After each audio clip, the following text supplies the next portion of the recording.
This clip of the Land Podcast sat down with David Gorder from North Dakota, and I asked him what his gut feeling is for land prices in the near future and why he thinks it. Hope you guys enjoyed this clip. Here we go. In the last 12 months, what have you seen there in North Dakota? Has it been just as crazy as everywhere else reported? Yeah, it has been. And North Dakota is very diverse, as most places are, just in the types of land, but just about across the board from the Red River Valley, where we're at in the eastern part of the state, to some of the ranch land in the western part of the state and everything in between in the central part of the state. Everything's come up pretty high. Anything that can be more specialty crop production, like in the Red River Valley, where it's really top-notch dirt, has probably been up in that 15% range.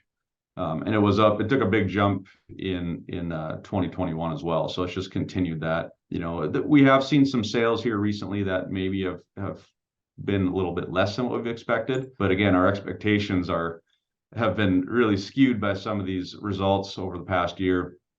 So as a trend, it's still climbing. So yeah, I think that's pretty reminiscent of everyone else that I've talked to and what I've seen as well. With that in mind, knowing what we know today, and obviously no one can predict the future, but what is your gut feeling for the next 12 months or so as a potential buyer or seller? There's definitely some additional headwinds, with interest rates, and obviously that plays a big factor. But I kind of thought it would have cooled things off a little bit more than it has at this point. So it's really going to depend on individual markets on the crop year now.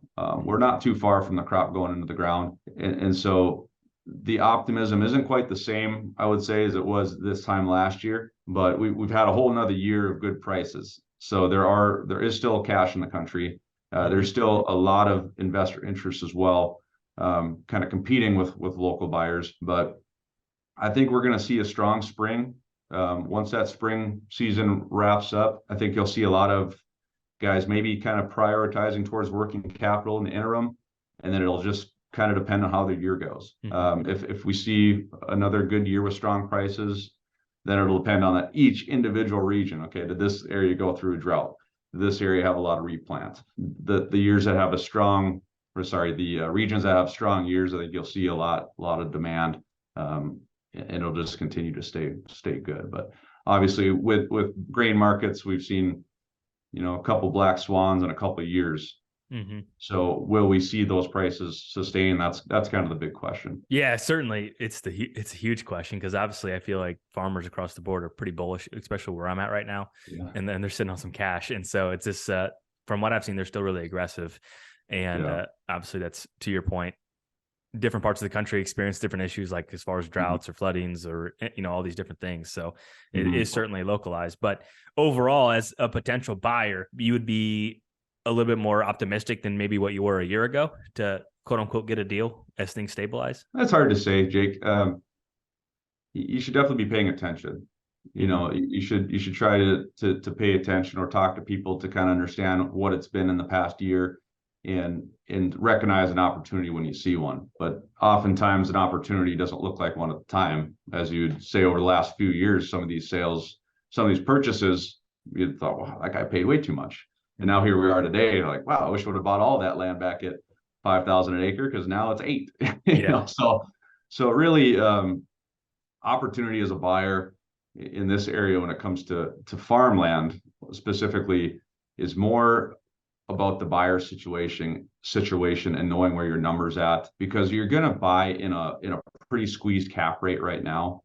So it's tough. I get a lot of buyers that call and will say, I like to get a 5% return, on the property that I buy. And that's just really hard to get right now. Your opportunities for that are, if you can buy something that's a combination property of, recreation and also tillable, where you're getting good income by renting out tillable. And maybe there's some programs you could put that recreational property into. Mm-hmm. Not great for hunters, because a lot of those preserve programs or conservation programs, you can do it and not lose your hunting rights, but it could be like plots, for example, in North Dakota, where you're giving your hunting rights to other hunters. But there are situations like that where you can bump that up. But going back to your questions, you got to be prepared to buy. And if you know your numbers and you're committed to buying, just be prepared to buy in a squeeze cap rate and know that over time that land should appreciate.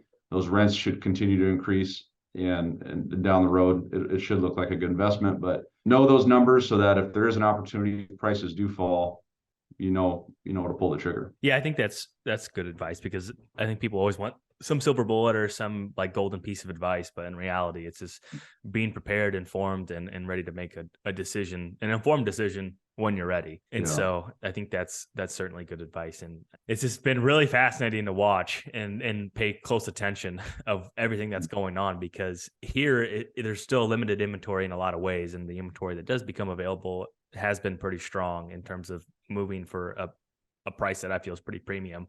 And if you're willing to buy and hold, do you feel that's the best approach? Like if you're buying it because you really like the parcel and you think that it's a good long-term decision, I feel like you can't go wrong. Would you agree? Yeah, I would agree. I mean, just if you're going to buy it, don't buy something that's going to, stress yourself financially to where you're, eating ramen and mac and cheese and and hoping for appreciation in the future. But buy at a comfortable level and trust or look at the data, make an educated decision that it should appreciate. There's no guarantees, but look at your property before you buy it. I would rather pay too much for a premium property, or pay a higher level for a premium property, than get a discount on some property because it's got a serious flaw that's going to make it fall, the demand on that fall when the market gets a little more upside down than it is now.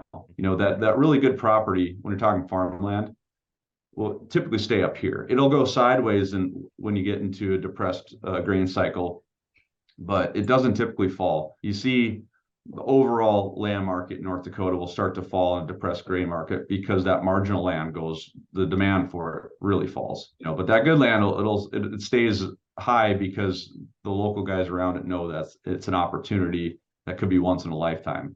So they do still compete for it. That makes good sense. It's like the guy that wants to buy a house, and this is probably a dumb example, but like it's a guy that wants to buy a house, and then he's looking at like in Detroit. He's like, man, you can buy a house for like dirt cheap. It's like, well, do you want to live there? Maybe not. Maybe you do. But no, that's exactly right. Why is it so cheap? You got to look at those factors. Why is it so expensive? Why is it so cheap? What are the characteristics of that property? Who are the buyers around it? Who are the farmers around it? And if you want, we can talk more specific for rec property too. But yeah, you want to buy things that people want, because ultimately you're going to sell into that market too at some point. So yeah, if you're buying low, just know the reason why you're buying low. I hope you guys enjoyed this. My name is Jake Hofer, and I'm a real estate agent out of the state of Illinois, and it's my goal to help 100 people buy their first farm. Been doing that with the Land Podcast and clips like this every single Thursday and Saturday that are released here on the channel. And to be one of those 100 people, all you have to do is, if you're in the state of Illinois and I can help you, I'd be happy to do so. Number two, if you want to get connected with someone that can help you, reach out, and I'll be happy to get you in contact with an agent that I would personally do business with. And the last one is, if you just simply learn something from the content we're putting out, or you get inspired to take action, I want to know, get you out of that spreadsheet. I'm on a mission to help 100 people. Until next time, see ya.